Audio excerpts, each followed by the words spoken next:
बीच चुनाव राहुल गांधी पर बैन लगाने की तैयारी हो रही है या फिर राहुल गांधी के खिलाफ साजिश हो रही है? यह बात क्यों कही जा रही है कि साजिश हो रही है? राहुल गांधी के प्रचार से क्या भारतीय जनता पार्टी डर गई है? दो अलग अलग बयान है, प्रधानमंत्री के भी बयान है और अमित शाह का भी बयान है। ये दोनों बयान वायरल हो रहे हैं। माजरा क्या है? राहुल गांधी जो एक के बाद एक जबरदस्त तरीके से रैली कर रहे हैं, भीड़ देखने को मिल रही है बिहार चुनाव में। अब आगे रोड शो तक की प्लानिंग हो रही है कि रोड शो होगा, लेकिन उससे पहले राहुल गांधी को रोकने के लिए एक स्क्रिप्ट तैयार किए जाने की बात हो रही है। बात हो रही है कि राहुल गांधी को किसी भी तरह से रोक लिया जाए। क्या वाकई में राहुल गांधी की रैलियां माहौल बदल रही हैं कि उन पर प्रतिबंध लगाने तक की शिकायतें हो रही हैं? शिकायतें कि रोको किसी भी तरह से। खबर बहुत हैरान करने वाली है। शिकायती चिट्ठियों का भी जिक्र है, बयानों का भी जिक्र है और रोक लगाने की मांग का भी जिक्र है। लेकिन यह सब कवायद शुरू क्यों हुई? राहुल गांधी ताबड़तोड़ 4 रैलियां करते हैं, 4 रैलियां, 2 दिन 4 रैलियां, और इन रैलियों में जिस तरह से रिस्पांस मिला, क्या भाजपाई उसी से बौखला गए? अब बड़ी बात, यह सवाल क्यों खड़ा हो रहा है? क्योंकि देश में मुजरा शब्द भाजपाइयों को पसंद है, लेकिन डांस शब्द से आपत्ति है। पहले खबर देखिए, सीधा खबरें देखते जाइएगा, बैक टू बैक खबरें आएंगी आपकी स्क्रीन पर। बिहार बीजेपी ने राहुल गांधी के खिलाफ दर्ज कराई शिकायत, चुनाव आयोग से की ये मांग। क्या मांग की? अगली खबर देखिए। प्रधानमंत्री मोदी पर डांस वाले बयान से भड़की भाजपा यानी कि बीजेपी, राहुल गांधी के प्रचार पर रोक लगाने पहुंची चुनाव आयोग। रोक लगवाने के लिए चुनाव आयोग पहुंची, डांस वाले बयान से भड़क गई और रोक लगवाने पहुंच गई चुनाव आयोग। गौर से देखिएगा, समझिएगा कैसे कैसे खेल रचने की बात हो रही है राहुल गांधी के खिलाफ। ये खबरें क्या इसी बात की तस्दीक कर रही है? आप कहेंगे कि ये तो साधारण सी खबरें हैं। नहीं, बिहार में राहुल गांधी के चुनाव प्रचार पर रोक लगाने के साथ ही बिना शर्त सार्वजनिक माफी मांगने का आदेश देने का अनुरोध भी किया गया। इस खबर में देखिए लिखा हुआ है। और देखिए, ज्ञानेश कुमार गुप्ता जी आदेश दे ना दे, भाजपा के निर्वाचन आयोग समन्वय विभाग के संयोजक विद्यांचल राय के ने जो है 3 पन्नों का एक शिकायती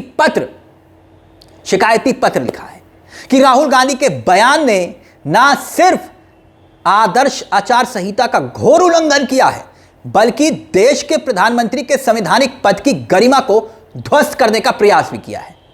यह खबर में यही लिखा है कि प्रधानमंत्री की गरिमा को ध्वस्त करने का। ठीक है, अभी तो पूरे के पूरे बयान हम आपको सुनाएंगे प्रधानमंत्री मोदी जी के ही, जो मर्यादा को पूरी तरह से खूंटे पर टांगे हुए दिखाई देते हैं। मगर प्रधानमंत्री मोदी पर राहुल गांधी ने ऐसा कहा क्या था कि भाजपाई भड़क उठे और इस कदर भड़के कि चुनाव आयोग की चौखट तक पहुंच गए शिकायत करने। वो भी आगे हम आपको सुनाने वाले हैं। मगर अब यह खबर देखिए, इसी के समांतर कुछ और कहानियां भी चल रही हैं। हमने कहा ना कि सिर्फ कहानी एक मोर्चे पर रोकने की नहीं है, राहुल गांधी को बस किसी भी तरह से रोकना है। खबर देखिए, बिहार में राहुल गांधी की बड़ी मुश्किलें, मुजफ्फरपुर में केस दर्ज, 11 को सुनवाई।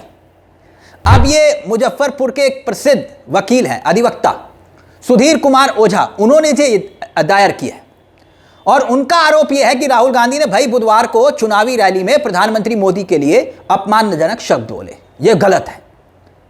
यह कह रहे हैं कि भैया ये गलत है। आरोप के मुताबिक राहुल गांधी ने कहा था कि प्रधानमंत्री मोदी वोट के लिए स्टेज पर नाच भी सकते हैं, डांस भी कर सकते हैं।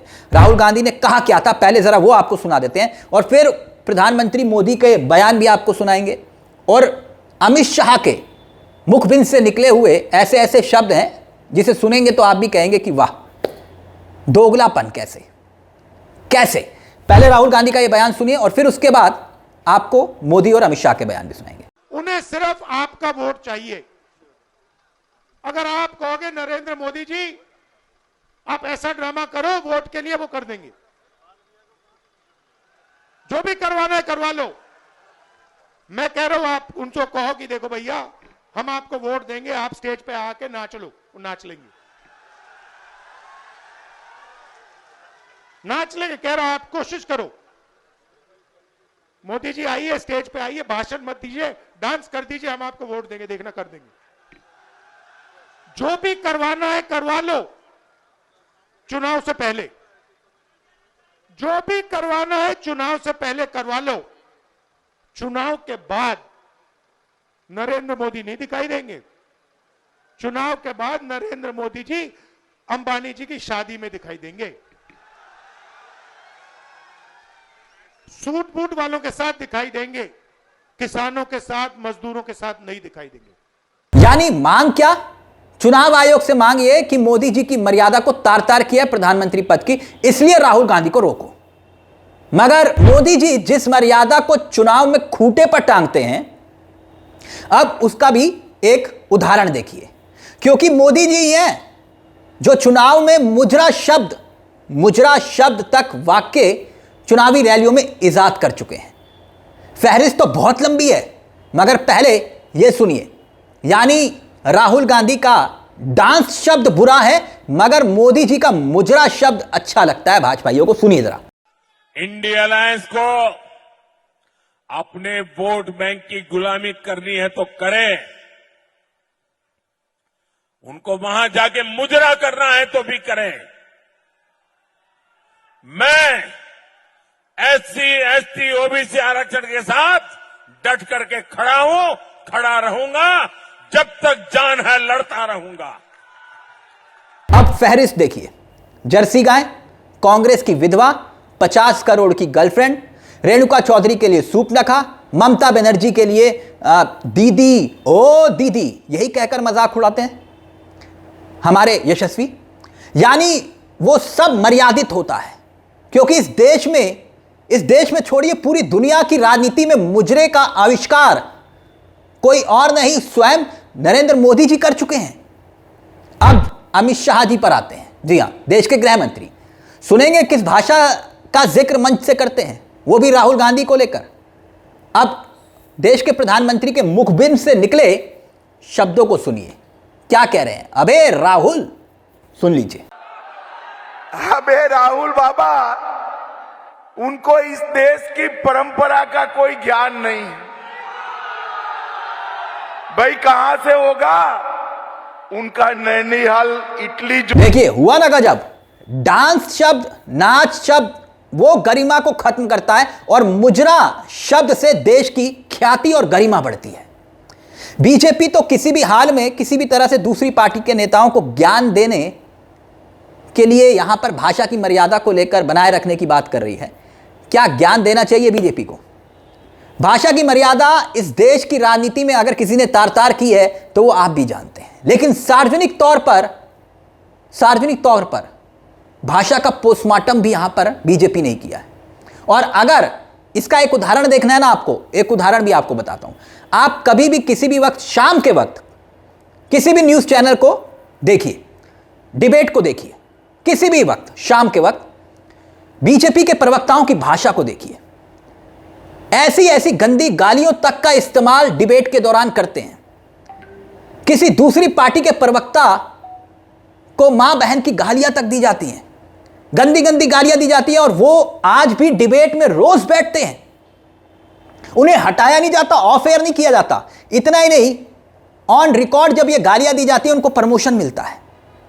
और यहां कोर्ट में शिकायत हो रही है, चुनाव आयोग में शिकायत हो रही है राहुल गांधी को लेकर के किसी भी तरह से रोको। खैर, आप इस मुद्दे को लेकर क्या सोचते हैं? क्या वाकई में चुनाव आयोग को राहुल गांधी पर बैन लगाना चाहिए, या ये शिकायत जो लगाई जा रही है सिर्फ राजनीति से प्रेरित है? क्या वाकई में राहुल गांधी पर एक्शन होना चाहिए? और एक्शन की बात अगर हुई तो फिर वो कौन कौन से नेता हैं जिसको भाषा की मर्यादा को लेकर एक्शन झेलना पड़ सकता है?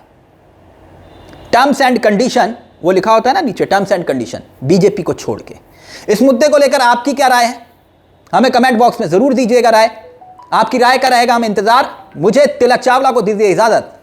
जय हिंद, नमस्कार, जय भारत।